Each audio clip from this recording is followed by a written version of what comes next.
आपका स्वागत है आपके अपने channel yes you can invest पे। आज आपके सामने डिस्कशन के लिए एक ऐसा स्टॉक लेके आए हैं जो अंडर 20 रुपीज़ है। आज भी ये 14 रुपए के आसपास ट्रेड कर रहा है और कंपनी ने Q2 के रिजल्ट्स पोस्ट किए हैं जिसमें 87 करोड़ का प्रॉफिट पब्लिश किया है। So basically company small cap company है, लेकिन इसका परफॉर्मेंस ओवर टाइम इम्प्रूव हो रहा है, एक अपवर्ड कर्व पे है। इनफैक्ट इस स्टॉक को हमने 3 क्वार्टर्स पहले डिस्कस किया था और अपने वॉच लिस्ट में हमने रखा था, अपने व्यूअर्स को भी बोला था वॉच लिस्ट में रख। स्टॉक वहां से आज तक ऊपर की तरफ ही परफॉर्मेंस दे रहा है। आज इस Q2 के रिजल्ट्स ने तो काफ़ी हिम्मत और भर दिया, काफ़ी प्रॉमिस दिखा दी अपने इन्वेस्टर्स को। काफ़ी अच्छा रिजल्ट है। इसको इसलिए हम अपने इन्वेस्टर्स के साथ एक बार डिस्कस करते हैं क्योंकि इन 3 क्वार्टर्स के बाद कुछ ऐसे लोग भी होंगे जो पहली बार जुड़ेंगे। तो बहुत सारे ऐसे लोग होते हैं जो इस तरह के छोटे स्टॉक्स खोजते हैं, उनके लिए एक अच्छा डिस्कशन होगा। क्विकली एक बार इनके देखेंगे कि कंपनी क्या करती है, फिर देखते हैं कि स्टॉक का परफॉर्मेंस कैसा रहा है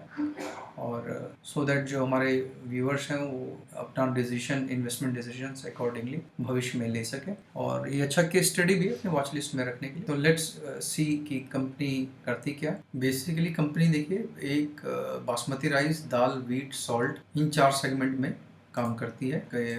राइस का देखें तो राइस में भी मेजरली बासमती राइस के प्रोड्यूसर हैं बेसिकली। इनफैक्ट उनको अपने ब्रांड में ये पैक करते हैं, मिष्ठान के नाम से ही पैकिंग करते हैं। देखिए रॉ, सेला, स्टीम, हर तरह का राइस ये मार्केट में बेच रहे हैं। इसके अलावा जो है कंपनी दाल भी पैक करती है। इसके अलावा आपको दिख जाएगा प्रोडक्ट्स में इनके आटा ये पैक कर रही है कंपनी। इसके अलावा नया इनका प्रोडक्ट जो मैं पिछले क्वार्टर में जब इसको स्टडी कर रहा था तब इनके प्रोडक्ट में नमक नहीं था, लेकिन अभी देखा मैंने कि ये रॉक सॉल्ट और अदर फॉर्म ऑफ सॉल्ट्स की भी पैकिंग कर रहे हैं। ये अपना प्रोड्यूस कर रही है कंपनी।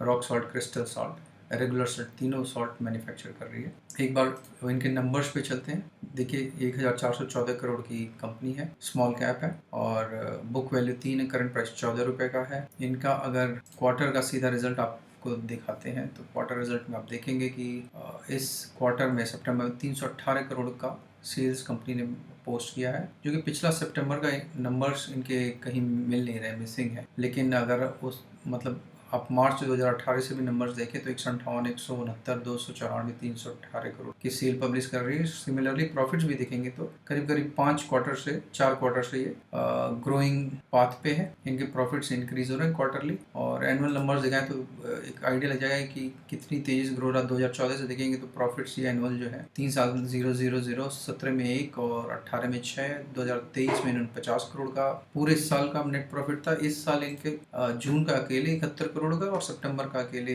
89 करोड़ का प्रॉफिट है। तो दिस ईयर द कंपनी जो है मैसिव ग्रोथ पोस्ट करेगी एनुअल में। और बैलेंस शीट देखिए तो 54 करोड़ की बोरोइंग्स हैं। सबसे इंपॉर्टेंट चीज इन्वेस्टर्स में अगर आप आएंगे 49.82% जो है इन प्रोमोटर्स के पास है। एफआईएस में आप देखेंगे बहुत ही प्रोमिनेंट प्लेयर है इन्वेस्टर, नोमुरा सिंगापुर। इसने जून में 1.28% स्टेक लिया था और सितंबर में ये इसने बढ़ा के 2.19% ऑफ द स्टॉक्स हैं इनके पास। अगर एक रिव्यू करेगी क्या हुआ इसके साथ, आप देखेंगे कि आज इसका रिजल्ट आया है तो इनिशियली शुरू में तो ये बेस पे चल रहा था 1340, 1330, लेकिन रिजल्ट आने के बाद से स्टॉक तेजी से भागा है और 6.88% का पॉजिटिव मूवमेंट था। आज 5 दिन में देखें तो 7.37% का रिटर्न, एक महीने में 4.5% का, कुछ खास नहीं। 3-6 महीने का आप देखिए तो 95% का रिटर्न दे रही कंपनी। एक साल में करीब आई थिंक 60-65 का, हाँ 57% का रिटर्न है। तो मुझे जो ये लगता है कि देखिए कंपनी छोटी है, रिस्क इन्वॉल्व है, लेकिन अगर इनके नंबर्स देखें हम कि कहाँ से कहाँ जा रही है कंपनी। जो एक पूरे साल का प्रॉफिट था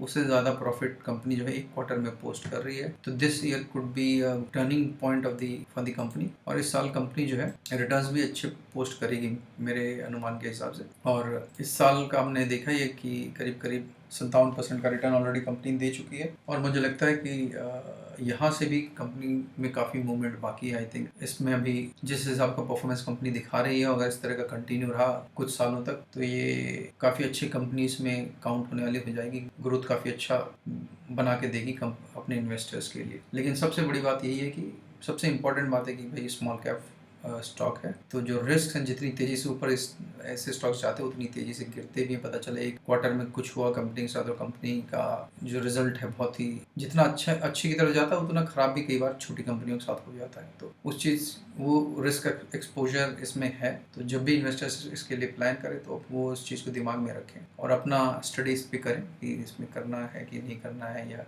एक केस स्टडी बनता है तो वॉच लिस्ट में अपने रखिए इसको, और अच्छा लर्निंग मिलेगा इससे। और जो लोग नए हैं जो वो इस चैनल को सब्सक्राइब कर रहे हैं, सो दैट इस तरह के फाइंड्स जो हैं कि आप तक पहुँचे। बहुत सारे इन्वेस्टर्स ऐसे स्टॉक्स खोजते रहते हैं जो अंडर 20 हों या 10 रुपए के आसपास हों, लेकिन फंडामेंटली ठीक हों। तो हमारी मुहिम रहती है कि कुछ ना कुछ खोज के जो है स्टॉक के पिटारे में से निकाल के खोज के दिया जाए अपने व्यूअर्स को, सो दैट उनका इन्वेस्टमेंट जो जर्नी है वो अच्छा रहे, कम नुकसान भरा हो, और उनको सीखने को कुछ मिले, ताकि वो इस नॉलेज को अपने नॉलेज में ऐड करके ही डिसीजंस लें और अपने लिए मुनाफा बनाएं। जो पुराने इन्वेस्टर्स हैं, thanks for coming again, thanks for connecting.